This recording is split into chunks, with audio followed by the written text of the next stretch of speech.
that the first vital sign that shows spiritual retrogression, that means if and when you see these signs in your life, they are a cause for concern, they call for an immediate spiritual response. Number one is when there is a significant deviation from your love for God and the things of God. The moment there is a significant deviation from your love for God and the things of God, that is a vital sign, number one, that something is wrong. Number two, self-centered living as against Christ-centered living. That means when your life becomes all about you, the desire for self-glorification, not just to see Jesus exalted in and through your life, that is a sign, number two, that your life might be suffering spiritual retrogression. Number three,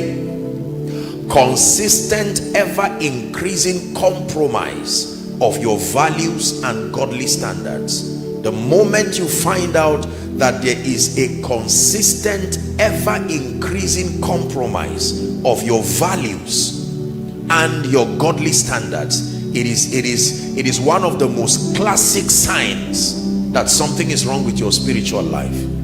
Number four, a decline in your spiritual convictions.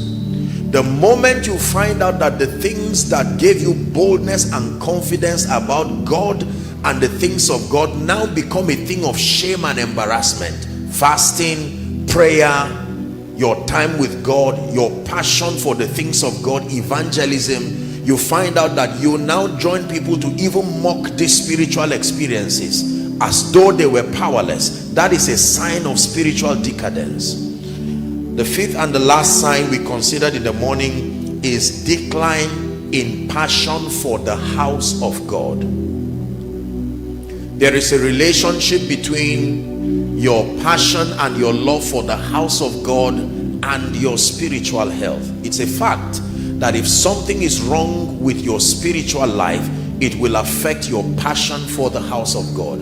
I did observe in the morning that many a times you find out that there are believers who come to church and after 10 minutes, 15 minutes, 30 minutes, they are already exhausted, they are tired, sleepy, and do not even want to pay attention, as though the service were a stretch that were inconveniencing them. And after service, they will stand behind a vehicle and talk for 2 hours standing and yet not be tired.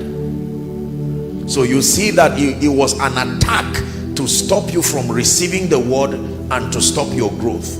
These 5 signs we examined in the morning are classic signs that whoever becomes a victim of some or more of these signs, and if we're to be honest with ourselves, at one point or the other, everybody will face the challenge of one or more of these signs. And so the meeting in the morning was not just a meeting for a few group of people. It was a challenge to everyone who is serious about God and intends to be serious or remain serious, to cry before the Lord and ask for help.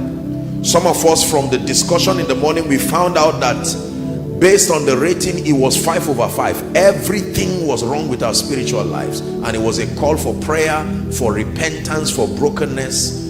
A few of us saw one or more areas that we would need to look at, and for those of us who could not make it, I'm sure that you do well to get access to the teachings and listen again. Conferences like this are not just designed to be a religious program honoring a calendar program. It's supposed to be a meeting that impacts our spiritual lives maximally. Are we together?